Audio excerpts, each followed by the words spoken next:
ଜୟ ଜଗନ୍ନାଥ। ଆଜି ହେଉଛି 15 ଜୁଲାଇ ମଙ୍ଗଳବାର। ସକାଳର କରେଣ୍ଟ ଆଫେୟାର୍ସ ମୁଁ ସୂର୍ଯ୍ୟନାରାୟଣ ପାଣିଗ୍ରାହୀ ଆପଣଙ୍କ ପାଇଁ ନେଇ ଆସିଛି। ଆଜି ବହୁତ ଗୁଡ଼ିଏ ନ୍ୟାସନାଲ୍ ଇଣ୍ଟରନ୍ୟାସନାଲ୍ ଇଭେଣ୍ଟ ହୋଇଛି। এই ପଏଣ୍ଟ ଗୁଡ଼ା ଆପଣ ଜାଣିବା ନିହାତି ଦରକାର। ଭିଡ଼ିଓ ଷ୍ଟାର୍ଟ କରିବା। ଭିଡ଼ିଓ ଶେଷ ଯାଏଁ ଦେଖିବେ। ଆଜିର ପ୍ରଥମ ଇଭେଣ୍ଟ, ରାଷ୍ଟ୍ରପତି ଦ୍ରୌପଦୀ ମୁର୍ମୁ ହରିୟାଣା, ଗୋଆ ଏବଂ ଲଦାଖ ପାଇଁ ନୂତନ ରାଜ୍ୟପାଳ ନିଯୁକ୍ତି କରିଛନ୍ତି। ଡିଟେଲରେ ଜାଣିବା।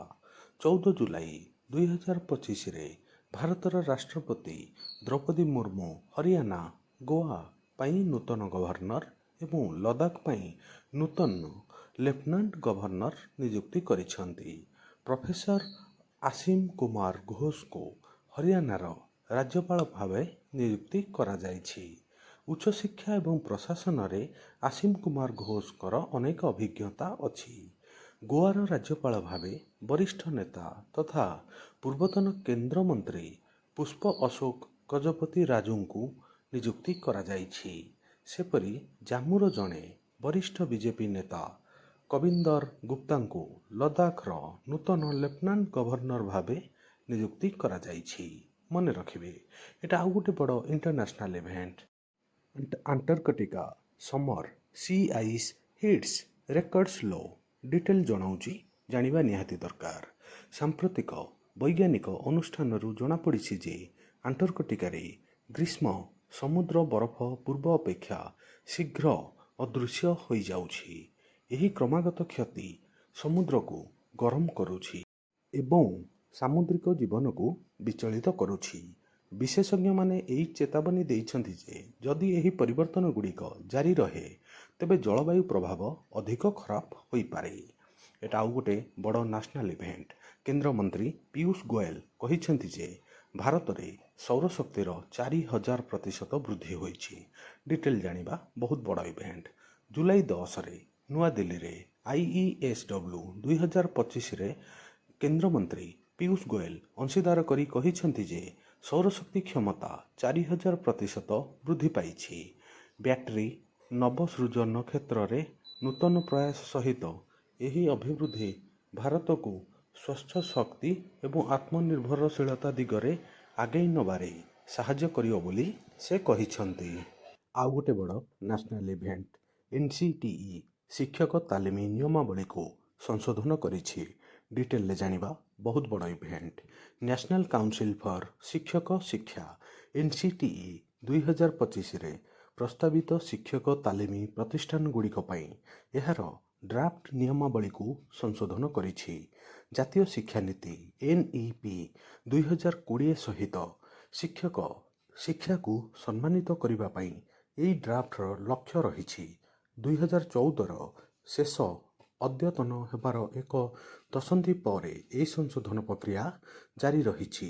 ଶିକ୍ଷା ମନ୍ତ୍ରାଳୟର ଚୂଡ଼ାନ୍ତ ଅନୁମୋଦନ ଏବଂ ଆଇନ ମନ୍ତ୍ରାଳୟର ଆଇନଗତ ଯାଞ୍ଚ ସହିତ ଏହି ପ୍ରକ୍ରିୟା ଜାରି ରହିଛି।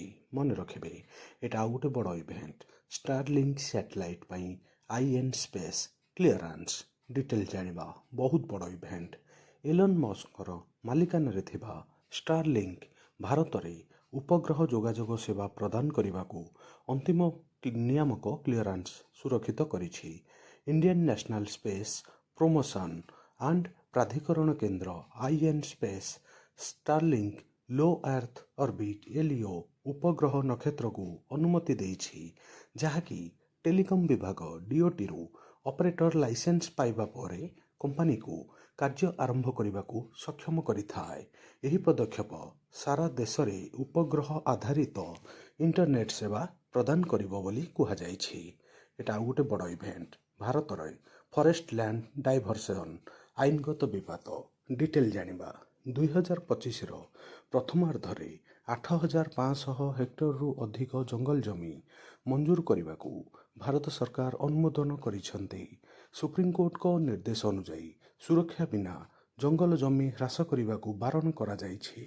ଅନୁମୋଦନଗୁଡ଼ିକ ପୂର୍ବରୁ କୋର୍ଟଙ୍କ ନିର୍ଦ୍ଦେଶ ଅନୁଯାୟୀ ଆଇନଗତ ଭାବରେ ସଂରକ୍ଷିତ ଅଞ୍ଚଳରେ ଅନ୍ତର୍ଭୁକ୍ତ ହୋଇଥାଏ। କ୍ଷତିପୂରଣ ବୃକ୍ଷରୋପଣ CAର ଅପବ୍ୟବହାର ଏବଂ ସମ୍ପ୍ରତି ଜଙ୍ଗଲ ସଂରକ୍ଷଣ ସଂଶୋଧନ ଅଧିନିୟମ 2023 ଉପରେ ଏହି ପ୍ରସଙ୍ଗ କୈନ୍ଦ୍ରିକ। ମନେ ରଖିବେ, କେଉଁ ରାଜ୍ୟ କେନ୍ଦ୍ରଶାସିତ ଅଞ୍ଚଳରେ କିଷ୍ଟର ଜାତୀୟ ଉଦ୍ୟାନ ଅବସ୍ଥିତ? ବହୁତ ବଡ଼ ଇଭେଣ୍ଟ, ଜାଣିବା ନିହାତି ଦରକାର ଏକ୍ଜାମ ପଏଣ୍ଟ ଅଫ୍ ଭ୍ୟୁ ପାଇଁ ଭେରି ଇମ୍ପୋର୍ଟାଣ୍ଟ। କିଷ୍ଟର ଜାତୀୟ ଉଦ୍ୟାନ ଉତ୍ତର ଭାରତର ଜାମ୍ମୁ କାଶ୍ମୀରର କେନ୍ଦ୍ରଶାସିତ ପ୍ରଦେଶରେ ଅବସ୍ଥିତ। ଏହା କିଷ୍ଟର ଜିଲ୍ଲାର କିଶଟୱାର ସହରଠାରୁ ପ୍ରାୟ 40 କିଲୋମିଟର ଦୂରରେ ଅବସ୍ଥିତ। ଏହି ପାର୍କ ହିମାଳୟ ଅଞ୍ଚଳରେ ଅବସ୍ଥିତ ଏବଂ ଏହାର ସୁନ୍ଦର ପର୍ବତ, ଜଙ୍ଗଲ, ନଦୀ ଏବଂ ବିରଳ ବନ୍ୟଜନ୍ତୁ ପାଇଁ ଜଣାଶୁଣା ପ୍ରସିଦ୍ଧ। ମନେ ରଖିବେ ବହୁତ ବଡ଼ ଇମ୍ପୋର୍ଟାଣ୍ଟ କ୍ୱେଶ୍ଚିନ୍। କେରଳର ପଶ୍ଚିମ ଘାଟରେ ମିଳିଥିବା ପ୍ରଜାପତିର ନୂତନ ଗୋଟେ ପ୍ରକାର। ଡିଟେଲରେ ଜାଣିବା। ଆପଣ ଫଟୋରେ ଦେଖିପାରୁଥିବେ କେରଳରେ ଏକ ବିରଳ ପ୍ରଜାପତି ଉଦ୍ଭାବନ ହୋଇଛି। କେରଳର ବୈଜ୍ଞାନିକମାନେ ପାଶ୍ଚାତ୍ୟ ଘାଟର ଜୋଗ୍ରାଫିକ୍ସ ମାଥୱି ନାମକ ଏକ ନୂତନ ପ୍ରଜାପତି ପାଇଛନ୍ତି। ପ୍ରଜାପତି ଜଙ୍ଗଲରେ ବସବାସ କରନ୍ତି। ପାଶ୍ଚାତ୍ୟ ଘାଟ ଗୁଡ଼ିକରେ ଜୈବ ବିବିଧତା କେତେ ସମୃଦ୍ଧ ଏବଂ ଅନ୍ୱେଷଣ ହୋଇଛି ଏବଂ ଏହା କାହିଁକି ଅଧିକ ସୁରକ୍ଷା ଆବଶ୍ୟକ କରେ ତାହା ମଧ୍ୟ ଜଣାପଡ଼ିଛି। ନୂଆ ପ୍ରଜାପତିର ଯେଉଁ ଭ୍ୟାରିଏଣ୍ଟ ତା ନାଁଟା ମନେ ରଖିବେ, ଜୋଗ୍ରାଫେଟ୍ସ ମାଥୱିକ୍। ଉତ୍ତରାଖଣ୍ଡର କେଉଁ ଜିଲ୍ଲା ମିନି କାଶ୍ମୀର ଭାବରେ ଜଣାଶୁଣା? ଜାଣିଛନ୍ତି ତ? ତା ଡିଟେଲଟା କହୁଛି। ବହୁତ ବଡ଼ ଇଭେଣ୍ଟ। ଉତ୍ତରାଖଣ୍ଡର ପିଥୋରଗଡ଼ ଜିଲ୍ଲା ଏହାର ଚମତ୍କାରିତା ପ୍ରାକୃତିକ ସୌନ୍ଦର୍ଯ୍ୟ ହେତୁ ମିନି କାଶ୍ମୀର ଭାବରେ ଜଣାଶୁଣା। ଏହାର ସବୁଜ ଉପତ୍ୟକା, ତୁଷାର ଆଚ୍ଛାଦିତ ଶିଖର, ଶାନ୍ତିପୂର୍ଣ୍ଣ ହ୍ରଦ ଏବଂ ଦୃଶ୍ୟମାନ ମାଳଭୂମିରେ ଅଛି। କାଶ୍ମୀର ପରି ଏହା ଦେଖାଯାଇଥାଏ। ଏହାକୁ ଉତ୍ତରାଖଣ୍ଡର ମିନି କାଶ୍ମୀର ବୋଲି କୁହାଯାଏ। ମନେ ରଖିବେ ଉତ୍ତରାଖଣ୍ଡର ପିଥୋରଗଡ଼ ଜିଲ୍ଲା ମିନି କାଶ୍ମୀର ନାଁରେ ଫେମସ୍। ଏଇଟା ଆଉ ଗୋଟେ ବଡ଼ ନ୍ୟାସନାଲ ଇଭେଣ୍ଟ। ଆନ୍ଧ୍ର ସରକାରଙ୍କ ତରଫରୁ ନିର୍ମାଣ ଅନୁମତି ପାଇଁ ଆତ୍ମ ପ୍ରମାଣୀକରଣ ଯୋଜନା। ଡିଟେଲରେ ଜାଣିବା। ବହୁତ ବଡ଼ ଇଭେଣ୍ଟ। ଆନ୍ଧ୍ରପ୍ରଦେଶ ସରକାର ଜୁଲାଇ 13, 2025ରେ ସ୍ୱୟଂ ସାର୍ଟିଫିକେସନ୍ ସ୍କିମ୍ SCS 2025 ଅଧୀନରେ ନିର୍ମାଣ ଅନୁମତି ପାଇଁ ସଂଶୋଧିତ ଗାଇଡଲାଇନ୍ ପ୍ରଣୟନ କରିଥିଲେ। ଏହି ଯୋଜନା ନିୟାମକ ଭାର ହ୍ରାସ କରି ନିବେଶକୁ ଉତ୍ସାହିତ କରି ସୁରକ୍ଷା ଅନ୍ତର୍ଭୁକ୍ତ ପରିବେଶ ସ୍ଥିରତା ଏବଂ ଅର୍ଥନୈତିକ ଅଭିବୃଦ୍ଧିକୁ ପ୍ରୋତ୍ସାହିତ କରିଥାଏ। ମନେ ରଖିବେ ଆନ୍ଧ୍ରପ୍ରଦେଶ ସରକାରଙ୍କର ଏଇଟା ହେଉଛି ଗୋଟେ ବହୁତ ବଡ଼ ପ୍ରୋଜେକ୍ଟ। ଆଜିର ସକାଳର ଟପ୍ କରେଣ୍ଟ ଆଫେୟାର୍ସ ଏଇଠି ସରିଲା। ଆଉ ଭିଡ଼ିଓଟା କେମିତି ଲାଗିଲା ଆପଣଙ୍କର ମତାମତ କମେଣ୍ଟ ମାଧ୍ୟମରେ ଜଣାଇବେ। ଭଲ ପାଇବା ସ୍ୱରୂପରେ ଭିଡ଼ିଓଟାକୁ ଲାଇକ୍ କରିବେ। ସମସ୍ତ ସାଙ୍ଗସାଥି, ପ୍ରତ୍ୟେକ ଓଡ଼ିଶାବାସୀ, ପ୍ରତ୍ୟେକ ଓଡ଼ିଶାର କମ୍ପିଟେଟିଭ୍ ପାଇଁ ପ୍ରିପାରେସନ୍ ହେଉଥିବା ଛାତ୍ରଛାତ୍ରୀଙ୍କ ପାଖକୁ ଭିଡ଼ିଓଟା ସେୟାର କରିବେ। ନୂଆ ଥିଲେ ୱାର୍ଲଡ ଆଫେୟାର ମଧୁ ଜିକେ ଓଡ଼ିଆ ଚ୍ୟାନେଲକୁ ସବସ୍କ୍ରାଇବ୍ କରିବେ। ସବୁଦିନ important GK, current affair, sports affair, world affair, employment news notification ଆପଣଙ୍କୁ ଏଠାରେ ମିଳିଥାଏ। ଭିଡ଼ିଓ ଦେଖିଥିବାରୁ ବହୁତ ବହୁତ ଧନ୍ୟବାଦ। ଜୟ ଜଗନ୍ନାଥ। ବନ୍ଦେ ଉତ୍କଳ ଜନନୀ।